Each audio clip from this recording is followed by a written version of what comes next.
Good morning, everyone. My name is Neera Tandon, and I'm president of the Center for American Progress, and I'm honored to welcome all of you to today's event. As all of you know, this morning marks the 29th anniversary of the day that the Americans with Disabilities Act was signed into law. This landmark piece of legislation is the reason that millions of Americans cannot be denied a job simply because they live with a disability. And it is also the reason that Americans with disabilities are guaranteed the same basic rights as every other person to feel welcome in spaces across our country, from our schools and our shopping malls to our public schools and restaurants. There is no question that over the past 29 years, our nation has broken down many obstacles which used to confront people with disabilities. But the truth is that we still have a long path to travel before we can finally say that Americans with disabilities have fully achieved equality and justice. At this moment, more than 1 out of every 5 disabled Americans live below the poverty line. And as is too often the case, it is people from traditionally marginalized communities, including women and people of color, who continue to suffer the most. In fact, recent events have provided a painful reminder that the disabled community, like our nation as a whole, continues to face deep divisions based on issues such as race and gender. I believe that everyone in this room recognizes that this is a time for disabled Americans of every background to come together and fight for the values shared by everyone within the progressive community. That is because since entering the White House, President Trump has helped lead a sweeping assault on disability rights. His administration has threatened regulations introduced by the Department of Education under President Barack Obama to help protect disabled students of color, and his allies in Congress have tried to overturn critical safeguards set forth in Title III of the ADA. Here at the Center for American Progress, we realize that expanding opportunity for people with disabilities lies at the intersection of nearly every issue we cover, from education to healthcare, from criminal justice reform to the environment. That's why last year we are proud to have launched our Disability Justice Initiative, the first dedicated disability project at any major think tank in the country. We are immensely proud of everything our DGA team has accomplished under the leadership of Rebecca Coakley, and we look forward to the work that they will do. Today, we're thrilled to release a bold new report entitled Advancing Economic Security for People with Disabilities, which strives to ensure that every American living with disability has a fair shot at finding success and dignity. Now I have the great pleasure of turning the program over to our keynote speaker for the morning, an amazing leader who's devoted her career toward advancing this exact mission, Claudia Gordon. As Vice President of Accessibility at Sprint, Claudia is charged with eliminating communications barriers for Americans living with disabilities. Before assuming her current role, she served for 7 years within the administration of Barack Obama, advising the president on disability policies and acting as his liaison to the disabled community. Claudia is also a trailblazer in her own right as the first deaf black woman in American history to graduate from law school. And we're so grateful that she could join us this morning. So please help me give a warm round of applause to Ms. Claudia Gordon.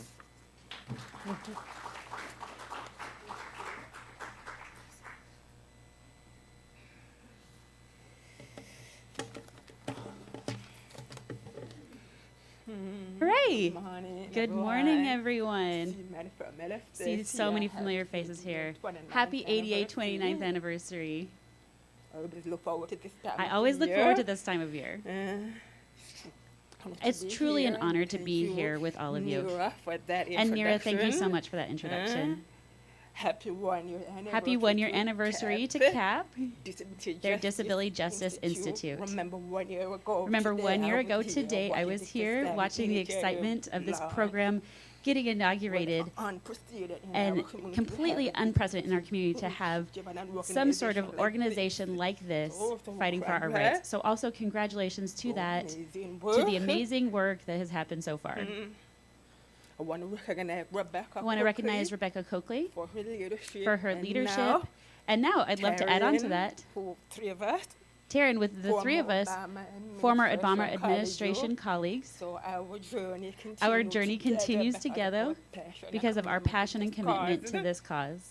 And I also would like to recognize The amazing young lady that Aza Al-Tarafi, your name preceded you, and we finally got to meet today. Congratulations on this report that you have created.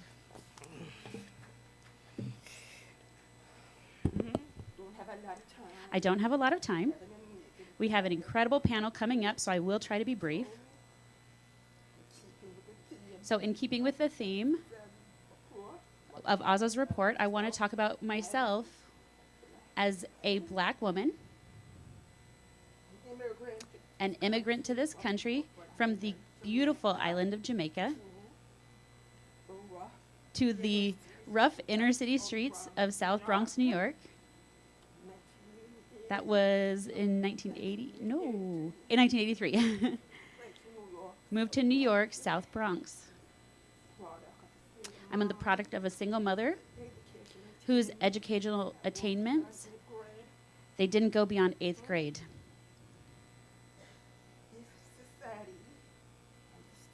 If society and the systems had operated as designed without any interruption or disruption, I would not be here today. In fact, my life would surely be drastically different. I would not be the economically independent, tax-paying, educated lawyer and disability rights advocate that I am today, much less boast a resume that includes someone who has worked in senior leadership position in the nonprofit sector, in the federal government, that's where I worked at the White House, and then currently in the private sector. Without that disruption to the system of oppression, none of those things would be possible today. I still shudder when I think about what my life would be like for me today. If I hadn't have been able to escape the compounded oppressions, particularly reserved for people like me, who just happen to live at that intersection of multiple marginalizations,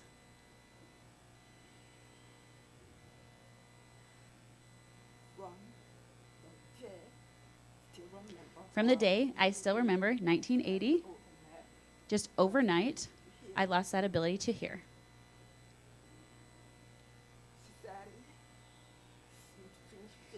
Society seemed to figure out my life and my worth, my destiny. Or so they thought. For example, I was removed from school. I was kept at home in isolation. I just spent my time twiddling my thumbs, doing housework and other tasks. But thanks to my hardworking single mom, I was able to immigrate to New York, whereas I was finally able to continue my education at a school for the deaf. Even there, I was still forced to disrupt the myths that were used to justify the unequal treatment. I was denied rights and privileges for those who, even though they were deaf like me, they fit a certain social norm that I happened to not fit.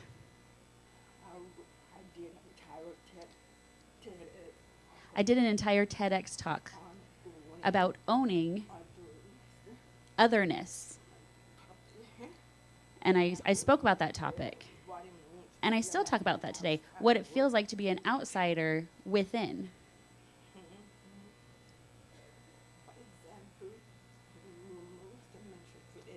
So the example that will be mentioned today, well, a few examples. I have just too many to mention, but looking back on high school and my experience there, I was told I should probably go to a local community college. I might be able to work at something like McDonald's eventually. Little did that school counselor know that I did work at McDonald's, but my time there, I hated, absolutely hated.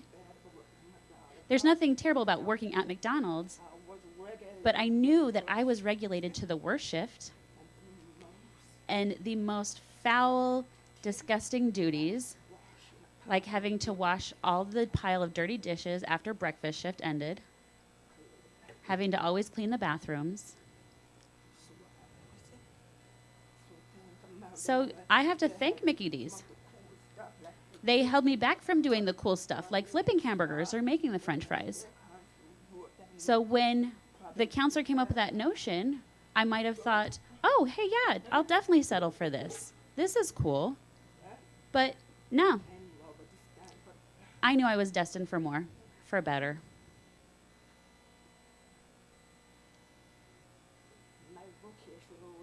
My vocational rehabilitation counselor.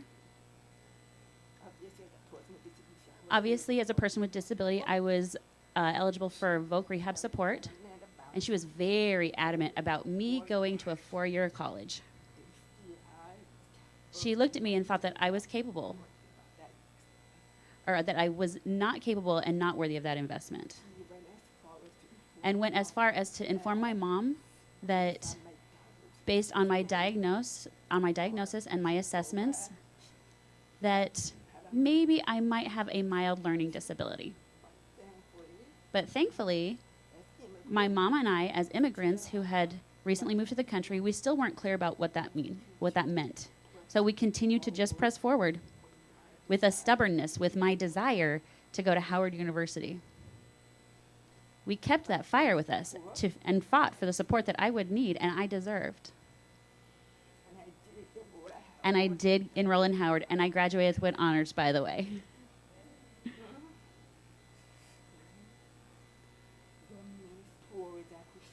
There are so many stories that I could share today, but those two really simply serve to illustrate society and the different systemic, pervasive, low expectations in education and employment for people with disabilities. Even within those very systems, they are designed to serve us. That oppression exists. It's harmful.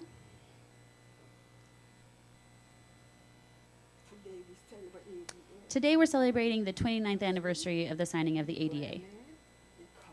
Employment, economic opportunity, empowerment, that's the unfinished business of the ADA. There are others, but really, that's one of the key unfinished businesses of the ADA.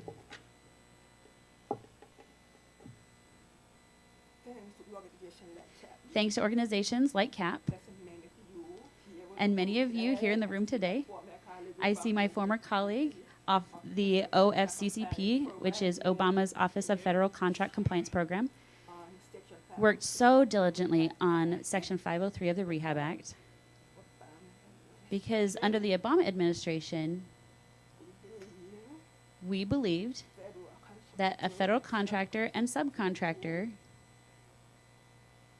who happened to earn great profits from taxpayer dollars, they should play by the rules. That means hiring, accommodating, and promoting people with disabilities. Therefore, we set out an ambitious mission to strengthen that regulation, including adding 7% as the goal, because what gets measured gets done.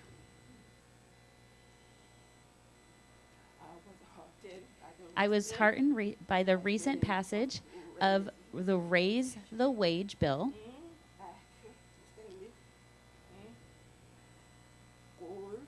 with the goal to increase federal minimum wage to $15 per hour by 2025.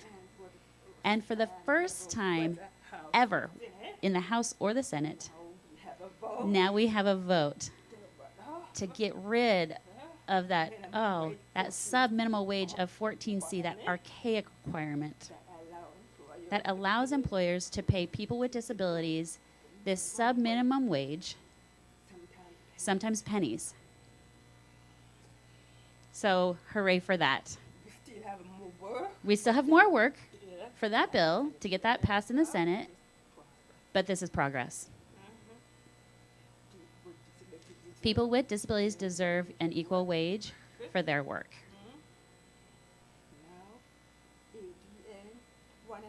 Now, with ADA being 29 years old, when I think about that, you have to stop and realize that's an entire generation. A whole generation of young people who have grown up in this country with access to education, the ability to participate in public accommodations, and really join society, have access to services. They've never known any different. I meet young and deaf people, and I remind them of once upon a time, you didn't have a cell phone, an iPhone in your pocket where you could text with people. I had to call my sister or my mom on a payphone to come get me. You remember, King Jordan? You remember. Now, young people, 29 years, they don't know about these basic things that they take for granted because it's now the norm. They don't know any different. But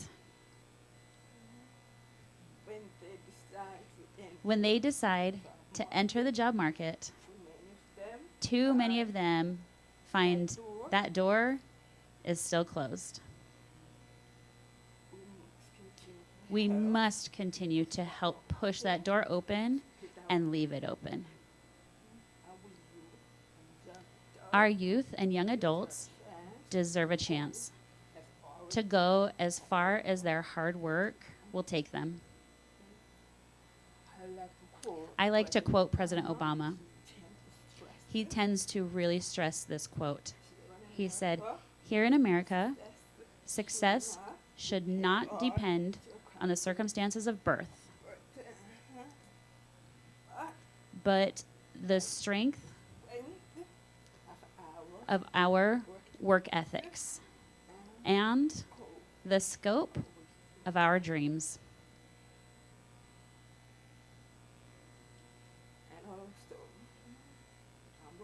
And also, I am reminded of Dr. Martin Luther King. He understood the simple truth that social justice, that's something in the DNA of what brought us here, is that social justice. But social justice without economic opportunity is meaningless. When you have to think about that. Civil rights must complement and align with real economic opportunity. Otherwise, the laws, the regulations, the bills, the policies, they're just words on a piece of paper.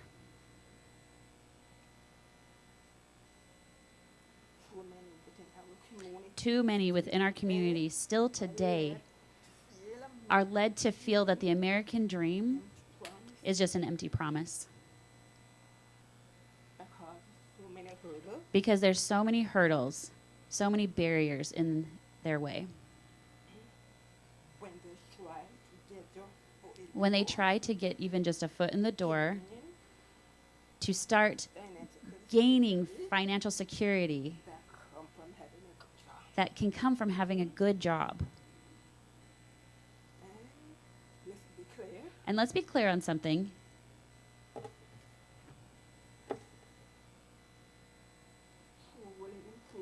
Truly improving the financial security and well-being of people with disabilities means then also pushing beyond just jobs,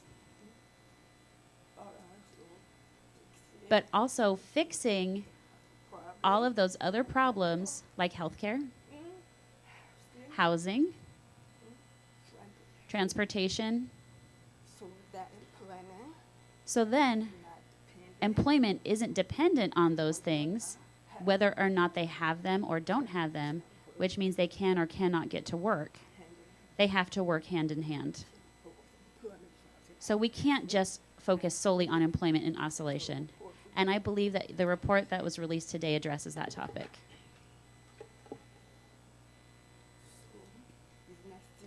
So it's not simply about disability agenda. It's really much more holistic than that. What are the things that we need, that America needs? Like paid family leave, childcare. People with disabilities need that as well. Women issues, disability issues. There's an intersection there. We become parents, caregivers as well, just like anyone else. We need that holistic approach. It is necessary. For us to stand with people with disabilities and advance this economy, we need that. In closing, yes, today we are living in an unprecedented, challenging time. But it's important to remember, before progress can't always happen in this straight line. Progress often feels like one step forward, 2 steps back.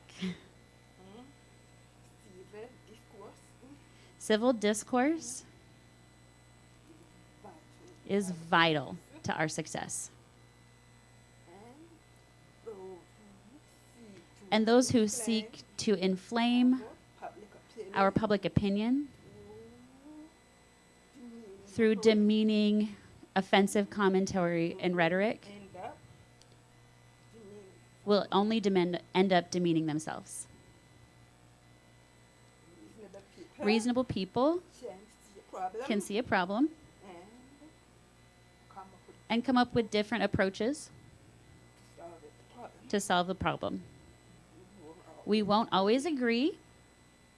We won't always be on the same page, but we must strive to be agreeable.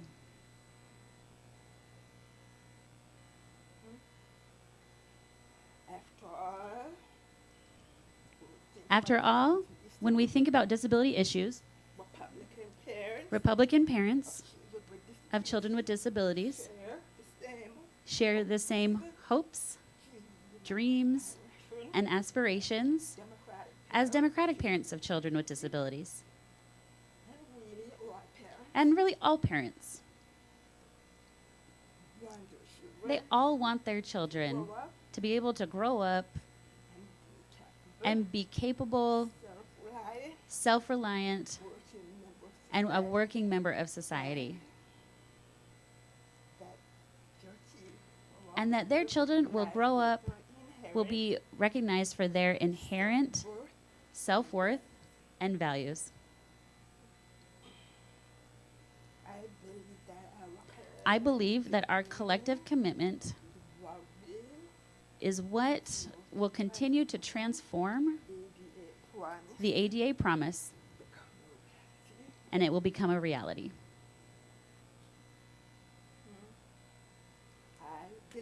I believe it. In fact, I know it. Because look around. I see all of you here, and it's overwhelming. Failure, giving up, that's not an option for us. Too many lives depend on this and depend on our work. So thank you all.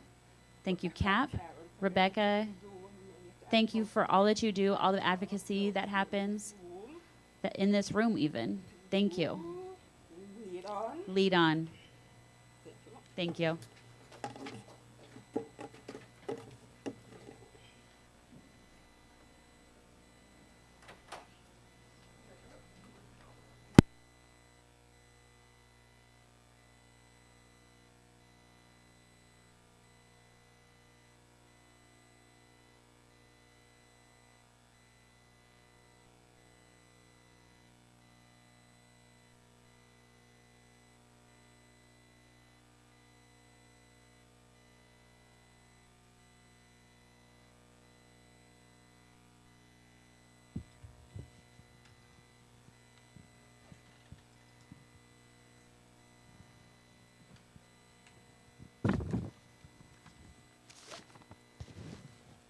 Good morning.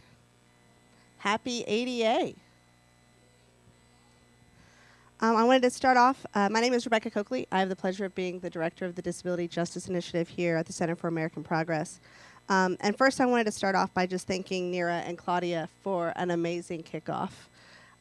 Both of your support to this work, to this team, has been so meaningful.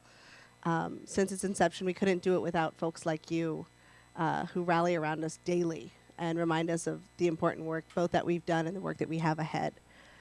I'd love to introduce our amazing panel that come with a variety of types of experience sort of in the employment and economic stability space as it relates to the experience of Americans with disabilities.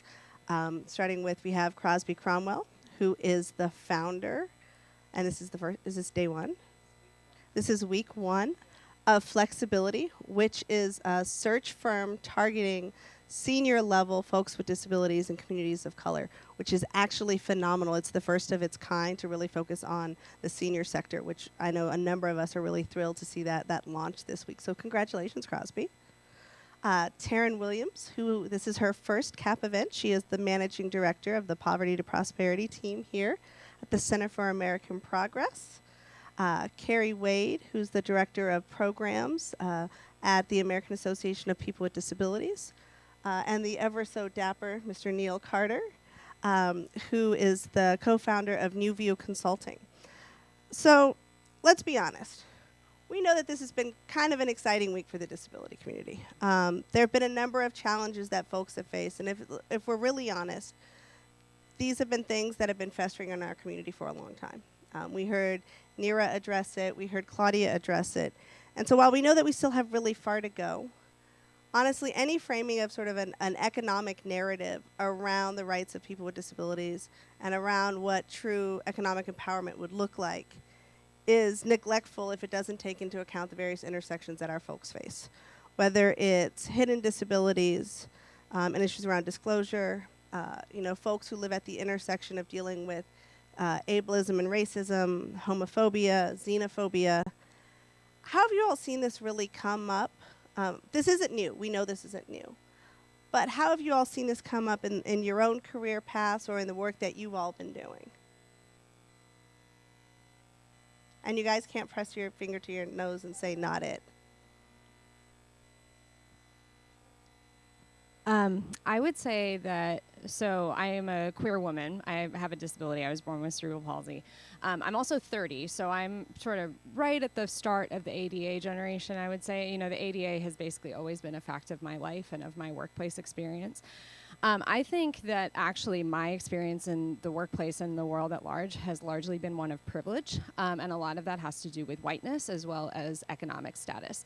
I come from an upper middle class family. Everybody is college educated. It was never a question of will you go to college, it was where will you go to college and how prestigious will that university be, right? So I am sort of, I've come from an interesting standpoint in terms of I didn't really have to think about my disability as a factor of my life experience, certainly in an employment context, until I was maybe in my mid-20s, early to mid-20s. It was always sort of framed as this like personal thing that I had to navigate, and it was sort of a, you just have to find a different way to do things, but you'll be able to do the same things and achieve the same things as all of your peers, which is like a great framework, but it also did really let me off the hook of confronting all of these other intersections in any sort of real way, especially when it came to my employment status. So I think that I've sort of gotten a very skewed perception from my personal experience of what employment and what economic security and empowerment is like for disabled people, because my dominant experience is one of privilege. But I will say, as somebody who runs kind of youth-based initiatives at my current employer, I'll say that one of the things that I think comes up how these various intersections and oppressions come up is that you can have, for example, participants of color in your program, and people love to talk about that. They love to throw out the data of, what % of your cohort is people of color, what % is LGBTQ, what % is both, that kind of thing.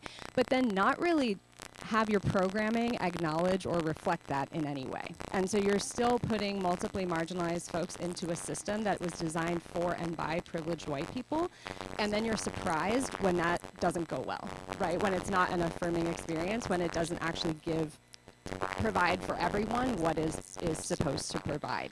And that's the thing that I've really come face to face with in my work with young people is how do I, particularly as a white person in leadership, help to restructure these programs to make sure that they're actually delivering on their promise and not just to people that are coming from already privileged backgrounds, but making sure that we are addressing and fully acknowledging the existence of oppression within the programming, not just who's participating in it.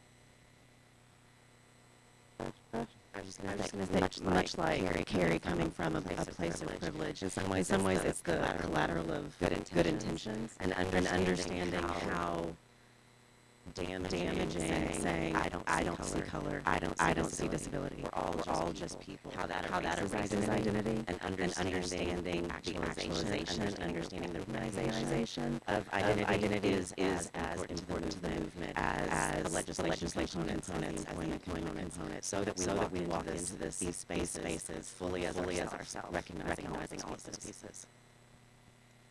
I would comment a bit on this as a black woman who lives with a non-apparent disability and who has really been socialized in environments that are both predominantly white, and that is true of both education and employment.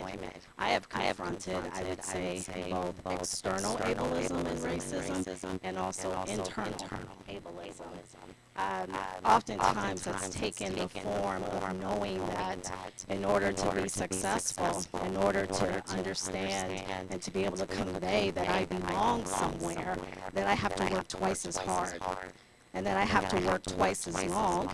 And I also know that if I make an error, and I have known this for quite a bit of time, that I may not be afforded that same level of grace. As would someone who has more privilege or someone who is presumed to belong to that place in the first. I also, as a woman with a non-apparent disability, as a woman living with both ulcerative colitis and arthritis, know that if I work twice as long or twice as hard, that is a surefire way to land in the ER at GW around the corner. So as I have grappled with that throughout my career, I can say, quite frankly, I don't yet have the answers. I do know that sometimes my act of resistance is to show up fully as my authentic self, and to understand that as I have grown in my career and I now have a seat at leadership tables, I have a responsibility and the ability to educate others on just how damaging ableism can be, just how damaging internalized racism can be, and the ways in which implicit bias shows up in the structures that we create. That said, the reason why we need this economic agenda that we've released today is because we are still actively producing institutions and policies that reinforce all of those isms. And it makes it that much harder for us to really, truly realize justice for the disability community and for all communities of marginalized people.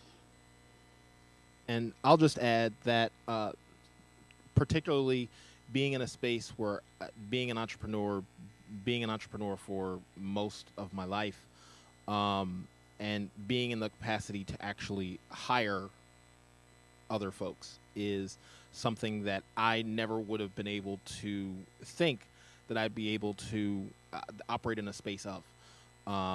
So talking about that internalized ableism and the internalized racism, a lot of that also comes with who is in your circle, and kind of recognizing that some of those folks in your circle, be them disabled, be them abled, may disrupt or cause harm to your actual growth as it pertains to your lived experience. So for me, I can honestly say that for probably most of my career prior to getting into politics and public policy, it was skewed and different, and it took a clear recognition from me to understand that I need to take for myself and not be concerned with what my family thinks, not be concerned with what my friends think in terms of where I should operate and what lane I should operate in. Because for the most part, I can only speak for myself, but in my line of work, I didn't have a direct mentor to that could speak to my experience and help guide my path. So I kind of had to create my own path, my own path, and blaze my own trail individually, and create space for others. Thank you. How do the issues, we have this continual debate in the disability community, and I'm seeing it right now as it plays out sort of ahead of 2020, which is, people are like, when is this person coming out with the disability agenda? And at the same time, we hear our community continually fight for inclusion. Like, we want to be included alongside everybody else. And one of the things that I thought was interesting in this report and how it was laid out is how these issues fit into the broader agenda. They aren't really short bus issues or segregated disability issues. Aza, the brilliant author, and the folks that worked with her on this report really sought to think about how does this fit in the context of the broader agenda-setting narrative right now. And so how do you think that works? How do you think we engage on this conversation around creating a more integrated agenda versus creating a more siloed disability agenda?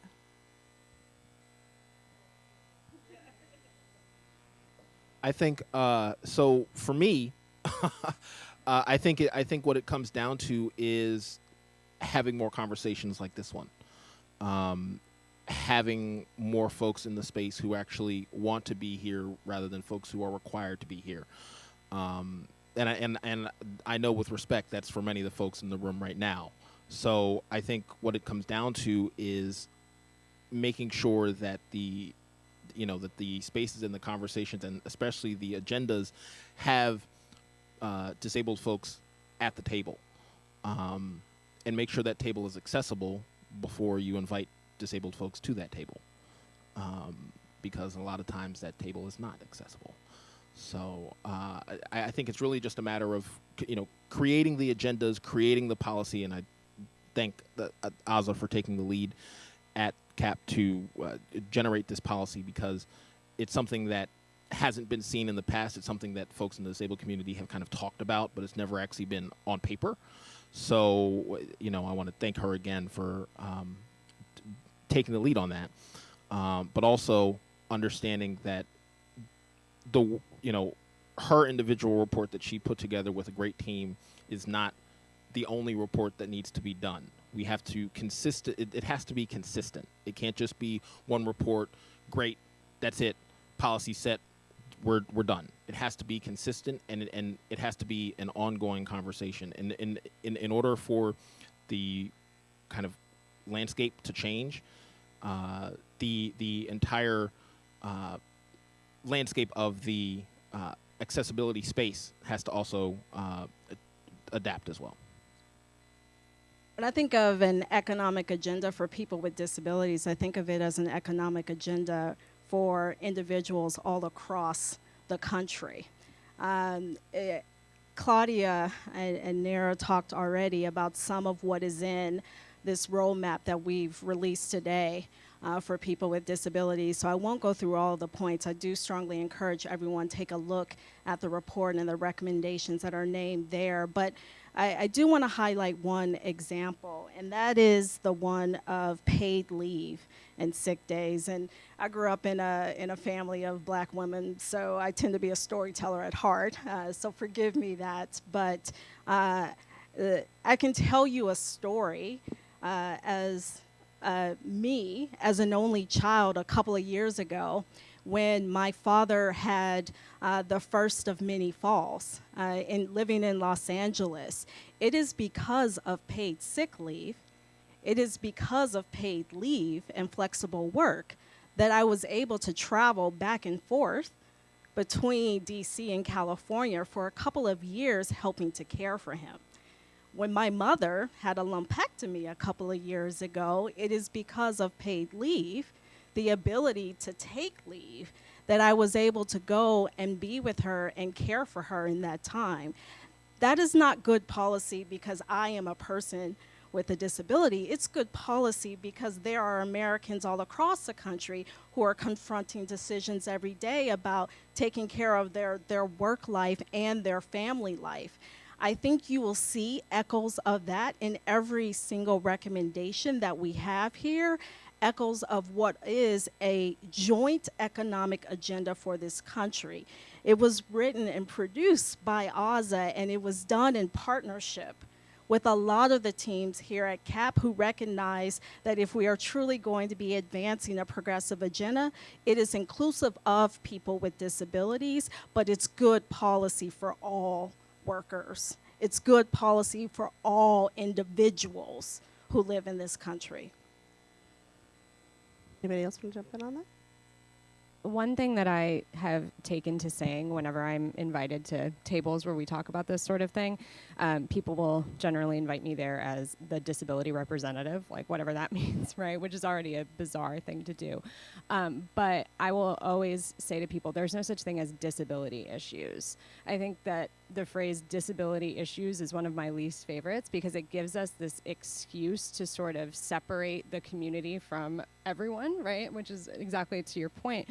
And saying that if we remove that framework of certain issues are disability issues and certain issues are not, then recognize that the truth is that if you work in policy, if you work in programming, wherever you are working with disabled people already, whether you know it or not. And that's just a key, I think, paradigm shift that I'm really hoping to see. And encouragingly, it does come up often in my work with young people. It's sort of second nature to some of them. That, like, that's obvious. That's an obvious point, that disabled people are everywhere and that disability issues are all issues. And also kind of, shifting the conversation away from just inclusion, the point that you were making, Neil, about, make sure that the table is accessible when we get there, right? But shifting away from simply including disabled people and disability issues, and how do you actually empower us once we arrive, and understanding that some of that, like closing that gap, making that change, will often require discomfort on the part of people that have historically been in leadership around these particular conversations, but that's really where we need to go, and I think that's what's most important. Thing that I would add, I think as a community, we need to be careful of celebrating small wins like major victories, in that mentions aren't enough anymore, right? It needs to be platforms. And I think exactly to what Taryn said, it's about the inclusion across the board, whether that be wage and hour, whether that be childcare, whether that be living independent, whatever that is across the platform, it's time to having inclusion and not separation, and more than mentions. Well, and leading off of that, we're now starting to see the disability community galvanized behind issues like this. We saw this around, I think a really good example was the public charge fight earlier this year, where we saw the disability community come out really for the first time and put a stake in the ground and say this issue and immigration issues and immigration rights are a disability cause, are something that we need to be talking about, we need to be getting behind. We know the data tells us that the disability community and the LGBT community are the most likely folks to use paid family leave to care for somebody other than a direct biological relative. We're seeing with sort of following the ADA and this birth of this movement around parents and families with disabilities, we're seeing conversations around accessible childcare in a way that we've never seen that before. And not just accessibility from the standpoint of what does a facility look like to be accessible for disabled children, but from the front end, what does a child care center or a child care provider need to do to be accessible for disabled parents? What do y'all think is behind this? What do you think that the disability community was like, oh, wow, we need to get on this? Do you think, what was sort of the impetus? And do you think that, previous policy laid the groundwork for folks to get there? Or was it more of sort of a social impetus? So I think it was probably a little bit of both. There was certainly a push from individuals who live at multiple intersections in the disability community to speak up about migrant justice issues, to speak up about LGBTQIA issues as well, and how they intersect. And I think part of the problem, and I don't want to use that phrasing, but I will, is that I think when we talk about policy in the past, policy currently, or policy going forward, part of the problem is we aren't addressing the intersections at the forefront. We are kind of waiting to say, well, we need this person who lives at this many intersections to speak up before we actually address this policy issue. Depending on what the policy issue is, whether it's paid family sick leave or raising the wage, all of these issues need to be addressed at the intersections consistently, and we can't wait until one individual speaks up. And if that one individual does speak up, we have to empower, as has already been mentioned on the panel, we have to do a better job of actually empowering that voice and lifting up that voice, and also protecting that voice, because coming with empowering also comes trolling and vitriol and anger and negative response, and why are you talking about this, why are you segmenting, why are you siloing, why are you separating, why can't we all talk about things at the same time? Well, we can't talk about things at the same time because you waited until this person spoke, and now you're trying to silence them by saying they aren't doing enough, or they are just one voice, when that one voice is speaking to their lived experience. And if we're automatically silencing them out of the gate, then that doesn't give them the opportunity to actually lift up and speak their truth.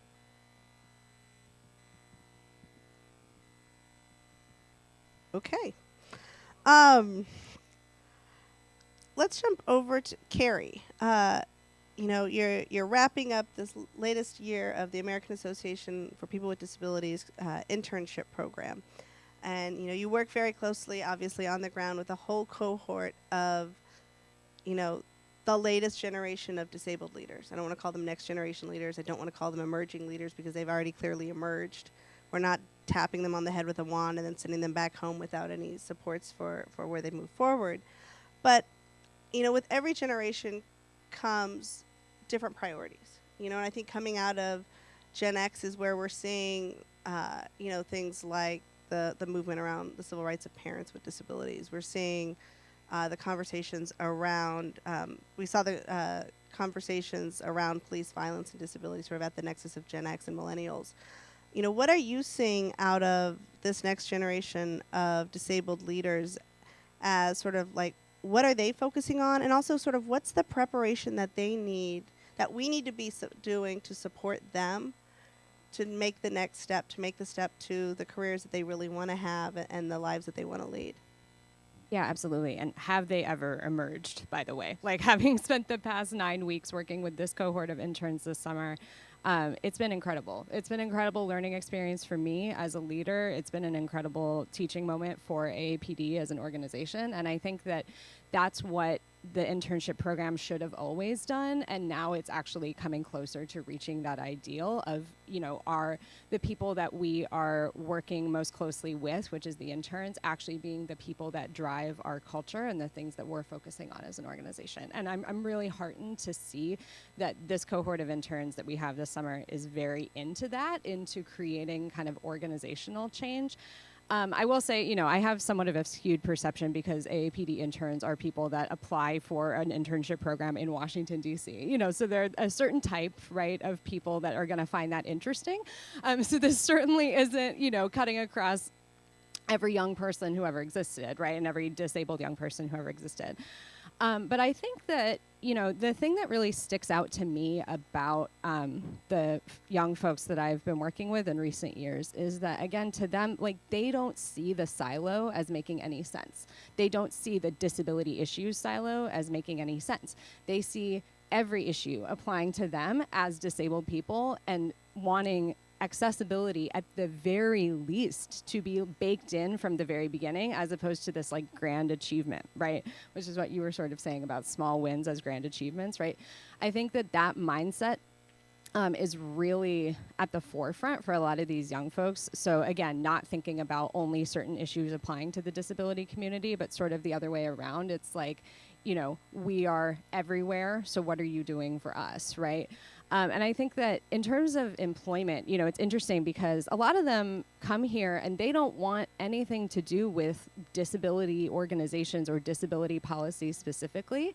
They're just excited to be here with other young disabled people and to learn from each other, but they want their workplace experience to be fully outside of whatever the disability community is, right? And I think that's really interesting. There's definitely arguments to be made for like the value of exposing people to disability policy in the community specifically, and there's also, you know, an argument to be made for breaking that silo and getting us out into spaces where we've been historically underrepresented.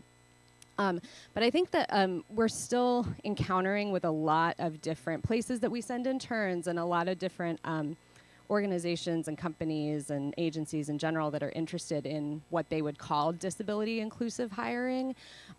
Sometimes in leadership there can still be sort of this idea that you're hiring us because either like it's the right thing to do, like it makes you feel good, not like in an economically empowering way, but in like a moral fiber way, you know, that's why you're making the hire. And that the value that we're bringing to the workplace are things like our loyalty and our resilience and all of these soft skills. Like, I'm not your golden retriever, I'm your employee. You know what I mean? Like, my value to you is not that I'll never leave you, it's that I'm good at my job, right? And because I'm good at my job and qualified, I am eventually going to move on, you know, and you need to support that. It can't just be that you brought me here because you knew that I didn't have another option, right? And so I think that that's a shift where you see that more in organizations and companies and the like that haven't really had a lot of exposure to disabled people, and particularly young disabled people. You'll see them sort of bumping up against this thing of like, oh, this person's coming in here and they're not giving me a cookie. Like, that, I'm upset. Like, why aren't you telling me what a good job I'm doing, right? So I think really getting away from that idea of like the value of disabled people in the workplace being like feel good and actually like give me a substantive job to do. It may have to do with disability, it may not. You can go either way. But really seeing our value as more than kind of the emotional boost that we've historically given people. Building off that, like Crosby, I want to turn it over to you. Congratulations on the launch of Flexibility this week. We're thrilled that you're here with us. You know, and I think while we've historically seen firms focus on like the supply side of like frontline workers and entry-level staff, why is your firm different? And what are your thoughts on how to crack that ceiling or steps as they are that keep disabled workers from the C-suite? Sure. So let me start with a story. So about a little more than a year ago at this point, I was at a meeting for global employment for people with disabilities. I was surrounded by incredibly smart people, incredibly connected people, corporate actors who had the bandwidth and the breadth to build programs that could move the needle. And the meeting opened up with an example of the Walgreens Distribution Center program. Now, that was 10 years ago. That was an important stake in the ground for a company to say we care about disability. It had momentum, but hearing that as the example of employment a year ago made me angry. And it made me angry that if it was as important as we said it was, that it didn't create momentum. It made me angry that it was being used 10 years later. It made me angry that we were sitting in the meeting eating our chicken salad and apparently accepting the status quo, right? And at the root of anger was hope and idealism, that we can change this, we can make a difference. And out of that idea and meeting these perfect, magical founding members for Flexibility, Flexibility was born. So we are a new kind of social impact firm. We are a for-profit benefit corporation. Think like Ben & Jerry's, Patagonia, Tom's Shoes. And we're stepping into this space because there is a marketplace for individuals with disabilities. There's a talent resource. There's money to be made and there's money to be had by realizing who we are as a community. So it's not just exactly executive search. It is entry level, it's mid-level, it's C-suite. because the disability community is not a homogenous set of skill sets, right?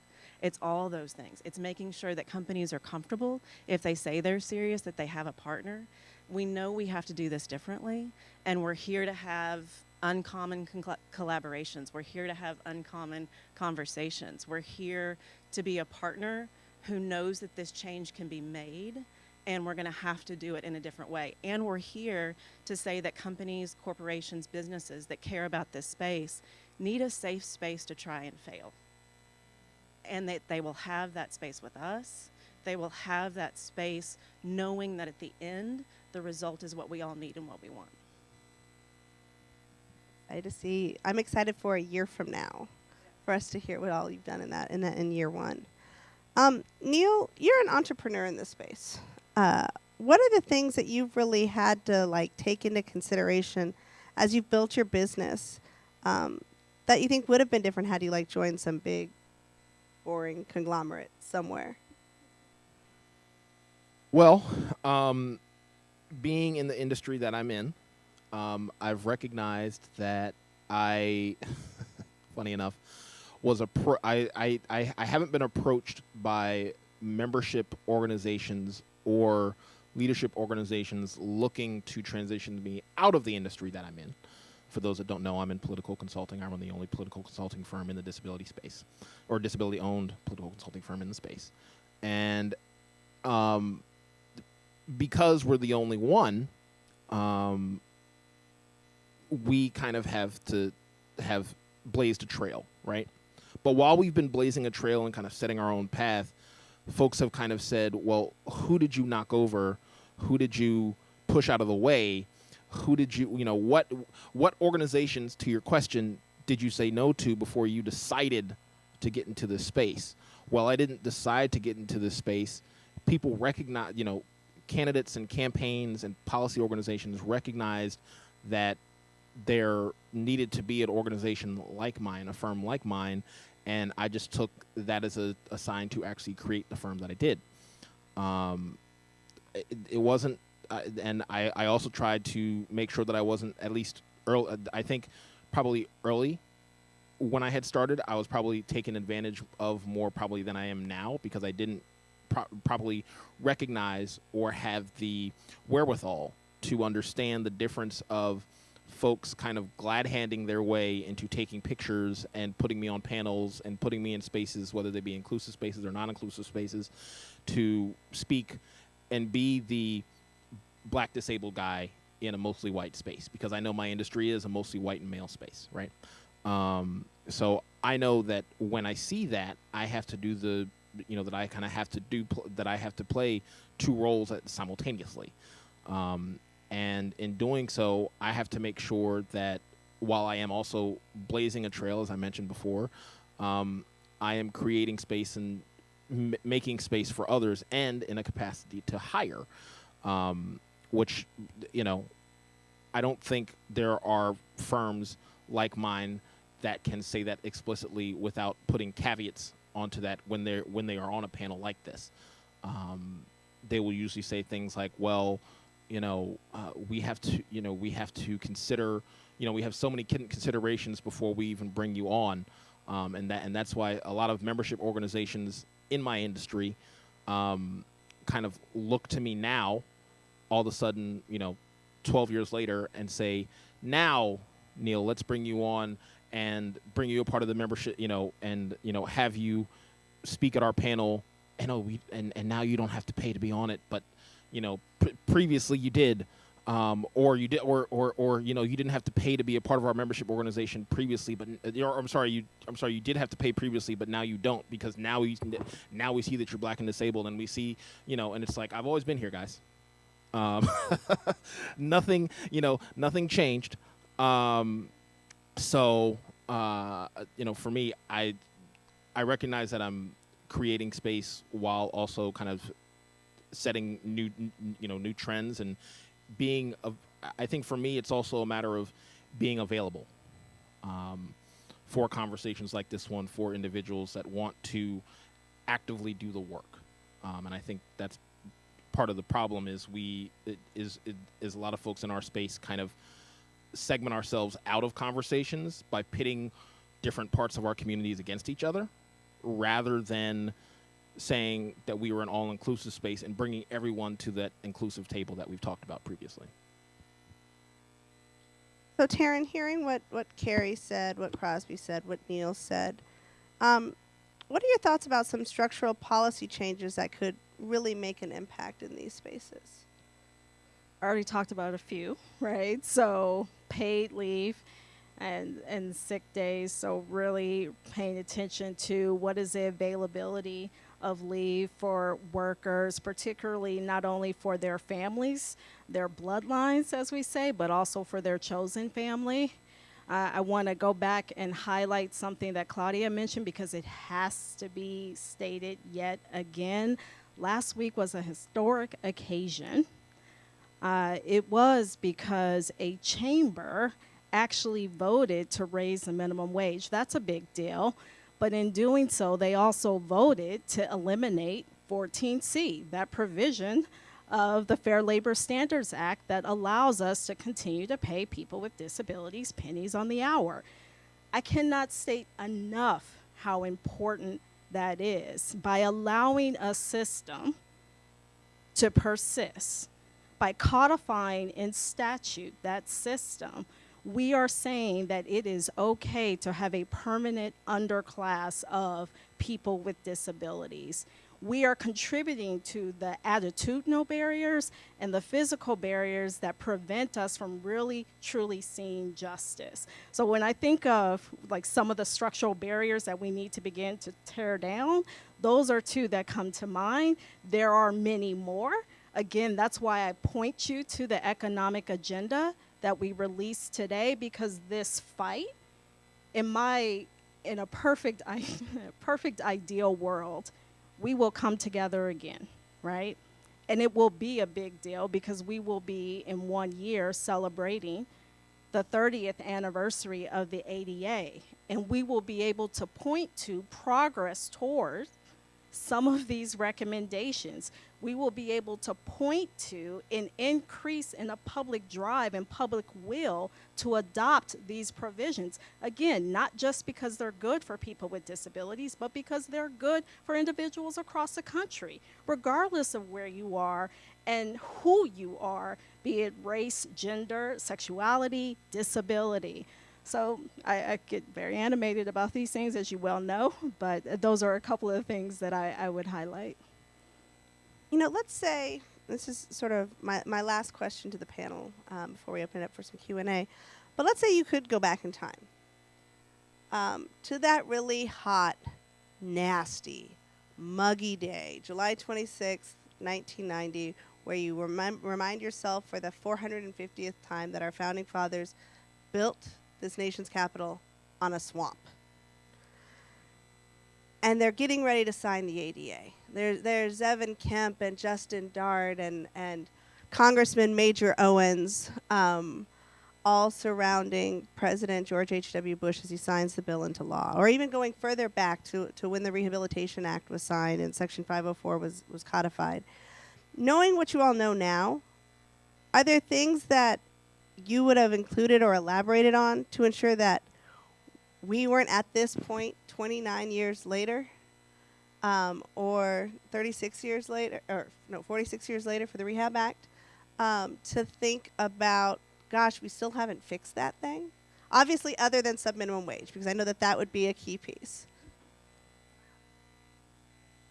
I think so, and I'm going to age myself here, but under that administration, I can remember that administration vividly, and I can remember when the ADA was signed, and I can, you know, if I would take myself back, I would say that this administration and the subsequent act that was signed at the time did not have the teeth and did not have the people in this room right now, and the folks who are not in this room who are watching live, that are advocating. It didn't have a level of checks and balances with it at the time. It was just kind of an act that was passed and pictures were taken similar to other accords that happened that year.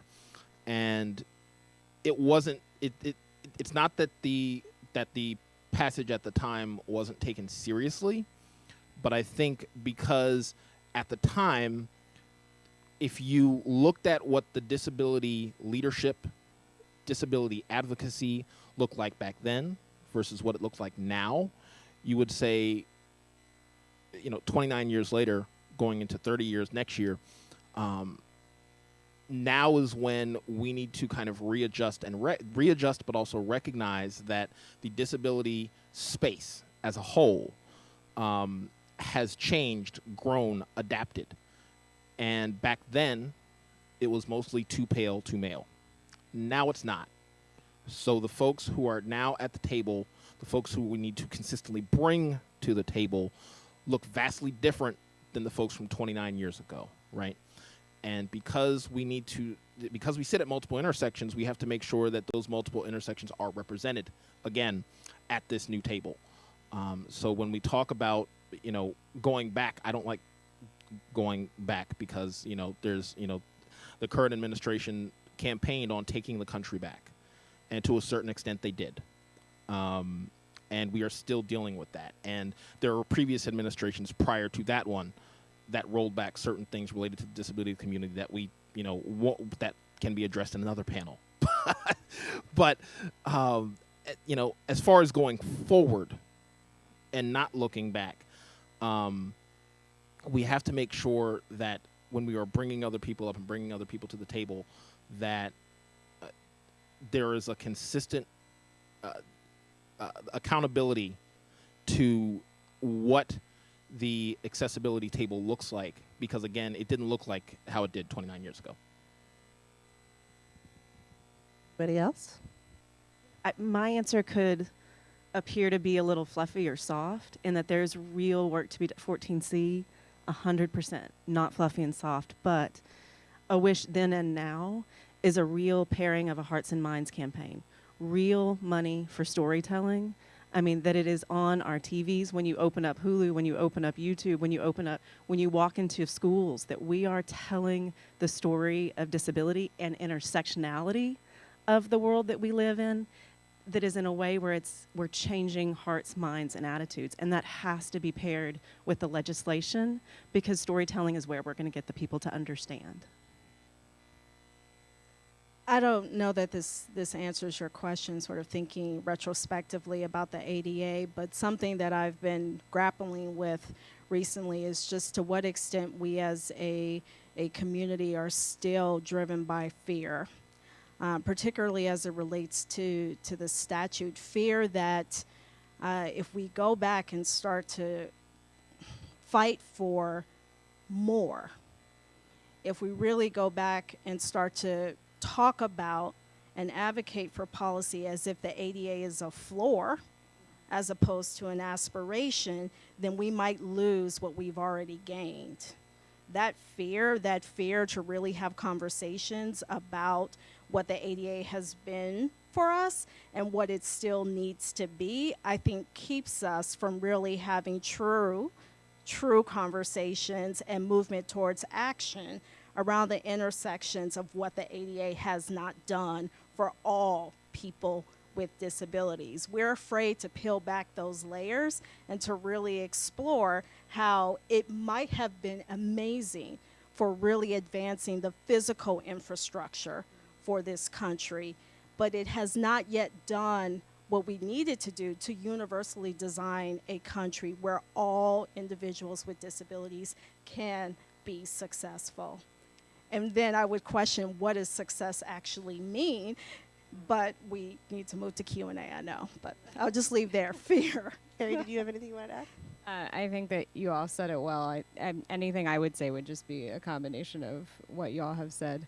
But the one specific thing that has always sort of irked me, like getting a little more granular about the ADA, is the historic sites exemption, and like how that is used against a lot of students in particular on university campuses for how buildings that are historic and, they were built they got grandfathered in basically, and you don't have to create accessible college experiences for people. Like that's something that comes up often in my work. So if we're looking at like a specific thing, I would question why that was a thing.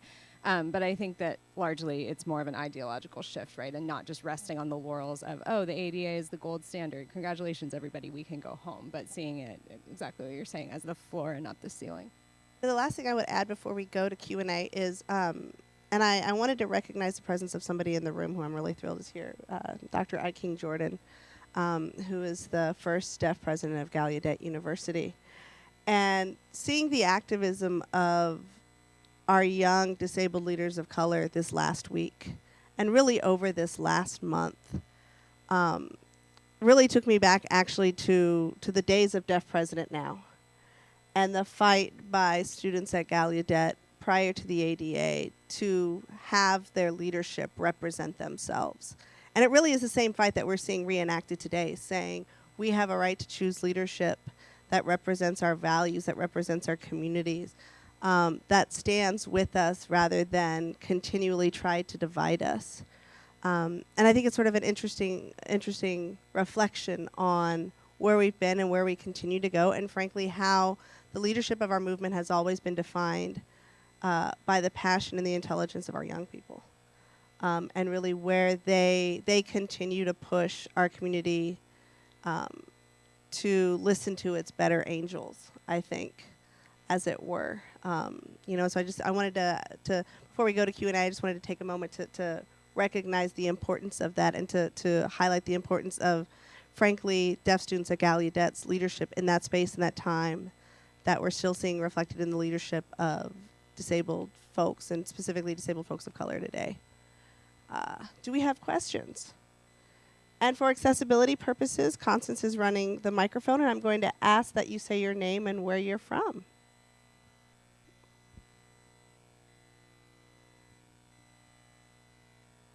Hi, my name is Diego Mariscal. I work for an organization called Together International, which supports entrepreneurs with disabilities. So I'm really excited to see a number of entrepreneurs in the panel. My question is around entrepreneurship. I would argue that entrepreneurship is a way to sort of equalize the playing field around employment, specifically for people with disabilities, because in a way we are entrepreneurial by default in sort of the way that we live our lives, on how you get dressed, how you drive, how you communicate. And so I'm curious what your thoughts are on sort of entrepreneurship as a workforce development strategy or as a mechanism to sort of move the needle forward on the unemployment of disabled people. Want to ask an entrepreneur in week one? No, I mean, Neil, you should absolutely jump in. I think as long as it's yes, and what is needed is access to capital. We have to make sure that there is access to capital so that these are sustainable, growing businesses. We have to make sure that the Adobe certification matters and is taken seriously by companies, and that they're reporting on that. So I think, yes, 100%, it is one avenue. We need to support it, grow it, develop it, and make sure that at the same time, those workforce opportunities, if that's what you so choose, are growing and opening up as well. And I'll just add, and keep your hands up if you have questions, so when Constance can run around. But in terms of workforce development specifically, I think, to kind of bounce off what Crosby said, I think it's a matter of addressing, not just as I spoke to earlier, not just creating space, but also, and not just making sure the capital is there, but also creating opportunities, right? And making sure that those opportunities remain available and are consistent. I've talked a lot about consistency today, so I'll bring it up again. Because opportunities, and make sure they aren't disability-specific opportunities as well in terms of employment, because that's part of the issue as well. It's about filling quotas for that disability for the disabled person, rather than saying I'm going to fill this position because this person is properly qualified for this position. So I think it's really a matter of just making sure that the position is there, not making sure that there are multiple positions there, and then also making sure that those multiple positions are not disability specific or disability centered. I would just co-sign on what they said and put on a bit of a labor hat or a workforce development strategy hat for a second and say that it is clearly demonstrated in research that entrepreneurship is a surefire pathway to employment for people with disabilities, micro-entrepreneurship and entrepreneurship in general. And that is something that I think we need to continue to drive forward, recognizing that it takes quite a bit of social capital at times for individuals to find success as they're launching their own businesses. So we need to be careful not to amplify the examples that are really rested in the privilege that you carry with you because of, say, your family and or community connections.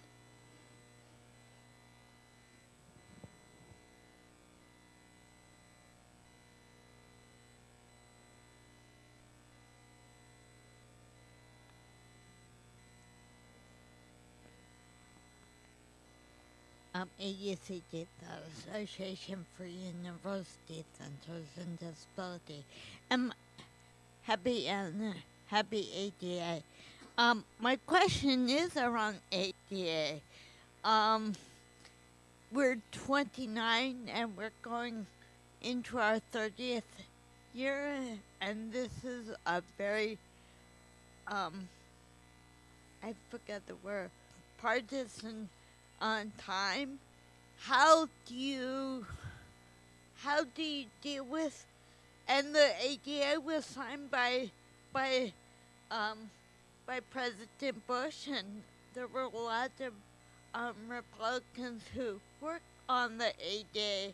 How do you go into this environment where you talk about why should the ADA still be around next year, 10 years from now, 15 years from now, whatever it is? I worry about that. Well, I'll just say, in an age where we are in contention, and first of all, thank you for your question, we shouldn't be afraid to have these conversations. I think the problem is the fear is so stoked within spaces in general, within communities in general, that we are afraid to have those continued conversations. And I think because of that fear has been rested in us, and we have lived with that fear. And to be honest, that fear was prior to who was occupying the White House right now. So, for certain folks, including myself. So, while that fear is rested in me, I also recognize that in order to progress forward and make sure that ADA is still a part of the conversation going into our 30th year now and our 29th, we have to make sure that these conversations are consistently happening. We can't just rest on our laurels and say, well, it's our anniversary of the ADA, happy ADA, and then walk away and then just expect the conversations to not happen. Whether it is, Disability Awareness month or not, we have to consistently have these conversations and not be afraid to have them. The only other thing that I would add is also being willing to have the tough conversations with our friends, too. I mean, Liz, you brought up the fact that the ADA was passed in a bipartisan administration, or under bipartisan leadership. And I think it's important to remember also that last year's HR 620, the lead sponsors of it were people that called themselves progressives. And that would have completely decimated Title III of the ADA. So it's important in having, sort of a holistic take on who is with us. How do we have these conversations around the shared dignity of people with disabilities? How do we have this conversation around what folks with disabilities are capable of, and not just have it with folks that we expect to always be with us, because sometimes those folks aren't with us. And how do we have those tough conversations with people who traditionally would have aligned themselves with our values and our perspectives, but instead frame disabled folks as fakers, takers, and moneymakers? And I think we have one last question.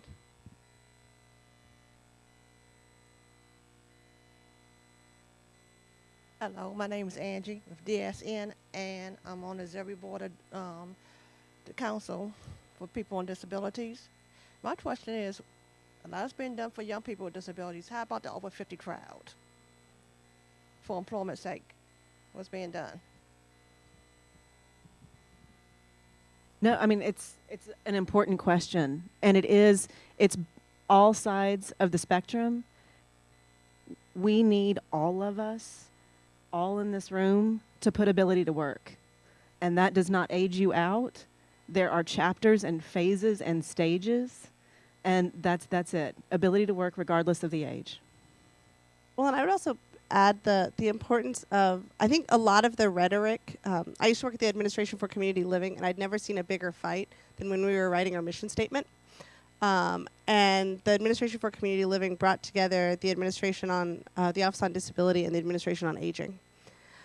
And the fight about the use of the word empower versus enable, where the aging community really liked the word enable, because they didn't need to be empowered because they had power.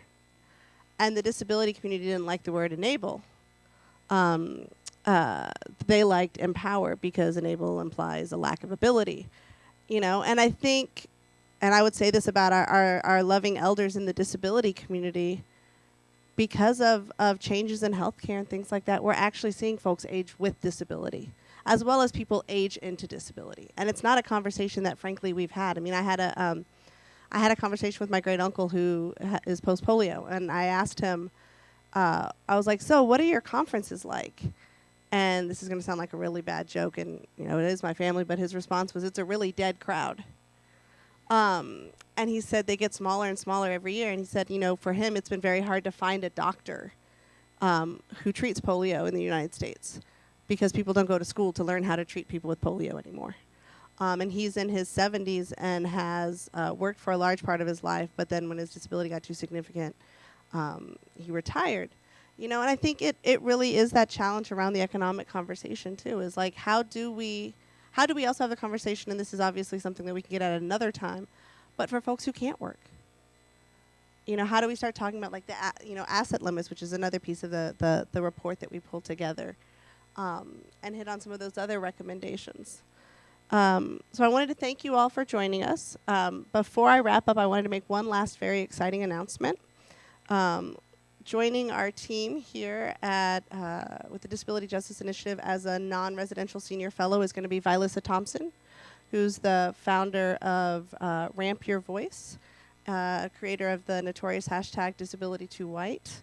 Vilissa is going to be working with us on some reproductive justice and disability work that we're very excited about. And she'll be working remotely for us, but we're thrilled to have her join our team. I wanted to also take a moment to thank our events team, our phenomenal events team, for pulling this together. You all amaze me every time. The number of times I send you text messages and you're like, it's already been taken care of. Why are you texting me? As somebody in the disability space, to work with such highly qualified and phenomenal and passionate leaders is truly a gift. I also wanted to thank our arts and editorial team for all their tremendous work and labor pulling this report together. They are amazing. Hear, hear. And last but certainly not least, I really wanted to take a moment to thank our interpreters and our CART providers, and everybody that works to pull together events like this. I have to tell you, when I came here to CAP, they were very clear in telling me that they wanted to be a leader in this space, not just in terms of the content that we produce, the policy that we roll out, but also really set the bar in terms of accessibility for all of our events, both here in-house and publicly. And our events team does it every time. And so thank you all, and thank you all for joining us today.